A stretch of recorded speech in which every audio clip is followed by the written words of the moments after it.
Hello and welcome to another exciting video here in Mathland. Today we're going to be talking about solving fractional equations and extraneous solutions. Sounds exciting, doesn't it? Okay, so let's get started. So I've got a couple of fractional expressions over here, rational expressions, and it equals something. I've got an equal sign here, so we probably want to solve for x, right? Right. Okay. So let's see what we can break down. First step is look for things that we can factor. So it looks like this guy can be factored, maybe. And just a tip here, when you're doing your homework or working through these, sometimes these binomials in the denominator correspond to this when it's factored. You know, maybe it's a coincidence or maybe it's something you need to pay attention to. Let's see if we factor this. Do we get those binomials? Well, if we get this, subtract that and we add that, it is the same. How about that? Sure is nice, isn't it? Okay, so let's not look at this anymore. We're going to look at our factored binomials there. Okay, so now we want to get rid of all the fractions here. They're just ugly and no one really likes fractions. Sorry, fractions. I hate to say it, but nobody likes you. Okay, so in order to do that, we need to multiply everything by the least common denominator, which is this guy right here, because this combines everything from that one and that one and that one.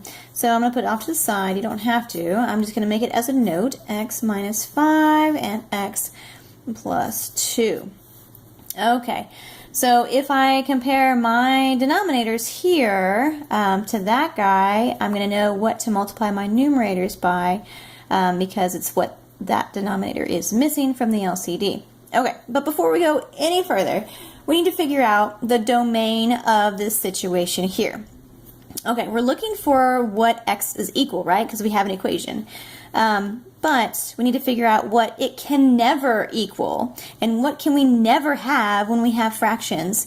We can never have the 0 in a denominator. Okay, so let's look at our denominators here. X plus 2. It can never equal 0. Never, never, never, because that won't work. So what could x never equal? So I'm going to subtract 2.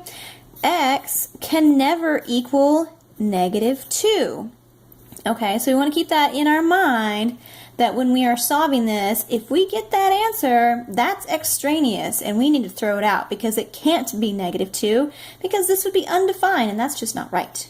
Okay, let's look at our other one. X minus 5 can never, ever equal 0. It's not going to be good.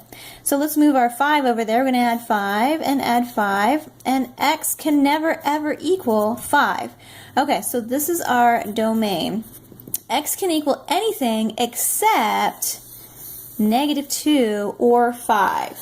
Okay, so now that we've got that set, let's go ahead and work through this.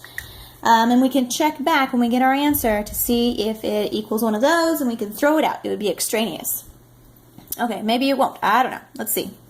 Okay, so now let's go back to the LCD thing. We need to multiply our numerators by what that specific denominator is missing from the LCD. So this one has an x plus 2, so we're going to multiply this one by x minus 5. Okay? So then we have x squared minus 5x. Okay, and this one here, we're going to multiply the 7 by the x plus 2 because it does not have that. So plus 7x plus 14. And that equals, this one, we don't need to multiply this by anything because it has both of the binomials in its denominator. So it is the LCD, so it's just going to be 14. Okay, let's move stuff around and solve for our x. So if we subtract 14 here, subtract 14 there, well, that's going to be 0.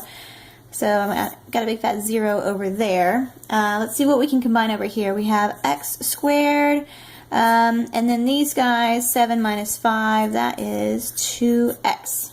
Okay, so we have x squared plus 2x equals 0. Well, let's go ahead and factor. It always comes down to factoring. So let's bring that x out here, and what do we have left? We have an x plus 2 equals 0. So we're going to split this because this times that has to equal 0. And the law of zeros, yes, there is a law of zeros, says that anything multiplied by something else that equals 0, one or both of them have to be 0. So let's set these up to equal 0. So this one on the outside has to equal 0, and this binomial has to equal 0. So, well, we've got that. That's done. And solve for this one, subtract 2, x equals -2.